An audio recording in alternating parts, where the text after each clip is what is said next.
এই হইল নৌকার জীবনযাপন।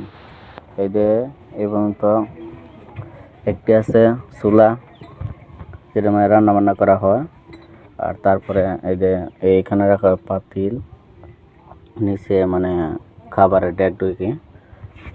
তারপরে আছে এখানে ধরুন এখানে একটা চুলা আছে, মানে গ্যাসের চুলা আছে এখানে।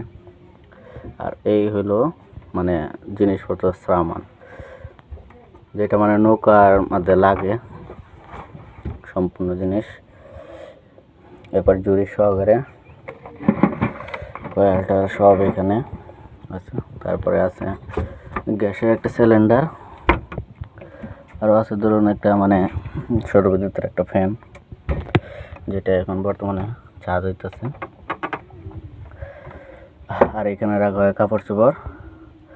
আর এই হচ্ছে বাড়ার দৃশ্য। আর এই হচ্ছে খেতা বালিশ, কম্বল যেটা আছে মানে নৌকার মধ্যে থাকতে গেলে যা প্রয়োজন লাগে। তারপরে আছে এখানে চাল, আর এখানে ছোট্ট একটা কলসি। আর এই যে জায়গাটা মাঝখান, যে জায়গাটা দেখছেন, এটার মধ্যে মানে খাওয়ার পরে রাত্রে ঘুমানোর জায়গায় এতটুকু, মানে এতটুক জায়গা আপনাদেরকে কি বলবো, মানে এতটুক জায়গার মধ্যে মানে 5-6 জন থাকা লাগে এই অল্প জায়গার মধ্যে। এটাই ভাই নৌকার জীবনযাপন, বুঝছেন। আর আপনাদের একটু আগে থেকে দেখেন নৌকাটা কত বড় হবে, একবারে অল্প ছোটো।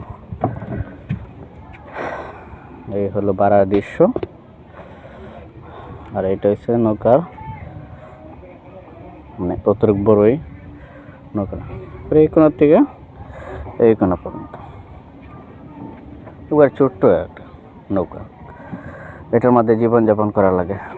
মেঘ তুফান আসলে অনেক কষ্টে মানে থাকা লাগে।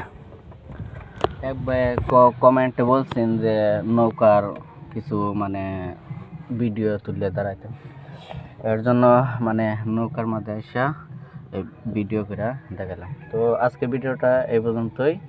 ভিডিওটা যদি ভালো হয় অবশ্যই লাইক কমেন্ট শেয়ার করবেন। আল্লাহ হাফিজ।